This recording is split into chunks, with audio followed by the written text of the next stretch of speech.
C ఇక్కడ చూసాం కదా ప్రీవియస్ షార్ట్లో, తీటా వాల్యూ 0 < తీటా π అంటే 0కి పైకి మధ్యలో మాత్రమే ఉంటుంది. అంటే ఇక్కడ నుండి ఇక్కడి వరకు మాత్రమే ఉంటుంది. మనకి రిఫ్లెక్సివ్ యాంగిల్ అనేది రాదనమాట స్లోప్ ఆఫ్ ఎ లైన్లో.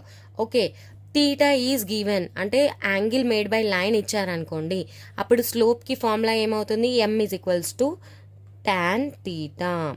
ఓకే, మనకి తీటా ఇస్తే m = tan తీటా అంటే slope of a line. General form of a line ax + by + c = 0 ఇచ్చారనుకోండి, అప్పుడు స్లోప్ m ఏమవుతుంది, minus into coefficient of x by coefficient of y. అంటే ఏంటి, కోఎఫిషియంట్ ఆఫ్ x ఏంటి a, that equals to -a by coefficient of y ఏంటి b, -a/b అనేది slope of a line అవుతుంది.